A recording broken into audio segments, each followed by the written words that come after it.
नमस्कार दोस्तों, कैसे हो आप सब? आई होप कि आप सब बहुत अच्छे होंगे, मैं भी अच्छी हूँ। दोस्तों, मुझे कल एक बहन मिली थी, वो ये कह रही थी कि दीदी आप जो फ़ेसबुक में जो कहानियाँ पोस्ट करती हो, सारी की सारी कहानियाँ मैं रोज़ पढ़ती हूँ, मुझे बहुत अच्छा लगता है। जो महिला दिवस पर आपने कहानी लिखी हो, वो भी मैं पढ़ी हूँ। तो दीदी मुझे जो लास्ट में 2 लाइन आपने लिखी हो, वो कुछ पंक्तियाँ हैं, उसका अर्थ मुझे जानना है। तो मैं उन 2 पंक्तियाँ जो मैं लिखी हूँ, उसका अर्थ उसको बताई। तो सुनने के बाद वो ये कह रही है कि मुझे बहुत ही अच्छा लगा इसका अर्थ जान के।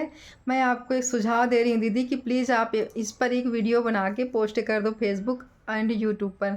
तो उसी के सुझाव पे मैं ये वीडियो लाई हूँ। तो आप भी सुनिए। मैं उस कहानी के लास्ट में 2 पंक्ति लिखी थी नारी के संबंध में कि नारी तुम केवल श्रद्धा हो, विश्वास रजत नभपद तल में, पीयूष स्रोत से बहा करो तुम, जीवन के सुंदर समतल में। यह जो पंक्ति है वह कामायनी महाकाव्य से लिया गया है, जिसके रचयिता हैं जयशंकर प्रसाद। कवि यहाँ पे नारी को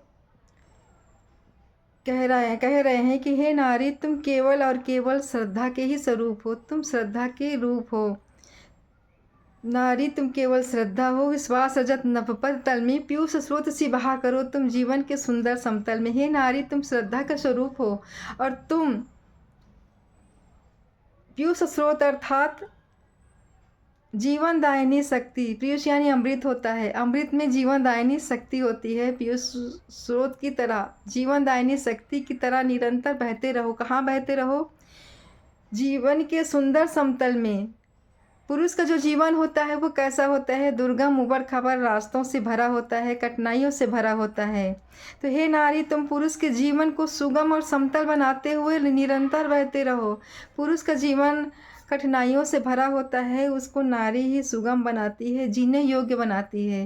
कभी माँ के रूप में बनाती है, कभी पत्नी बन के बनाती है, तो कभी बहन बन के बनाती है, लेकिन पुरुष के जीवन को जीने लायक सिर्फ नारी ही बनाती है, चाहे उसका रूप कोई भी हो। इसलिए कवि कहते हैं कि हे जीवनदायिनी शक्ति नारी, तुम पुरुष के जीवन रूपी ऊपर खाबड़ को समतल बनाते हुए निरंतर बहते रहो। यहाँ कवि ने नारी को बहुत ही ज़्यादा सम्मान दिया है। कह रहे हैं कि हे नारी तुम श्रद्धा के स्वरूप हो, जो पुरुष की ऊबड़ खाबड़ जीवन को समतल बनाती हो। तुम में जीवन दायिनी शक्ति है, क्योंकि नारी में जीवन दायिनी शक्ति है। वह अपने जैसे ही नए जीव को उत्पन्न करने की क्षमता रखती है, इसलिए नारी को बहुत ज़्यादा सम्मान दिया गया है, जननी कहा गया है।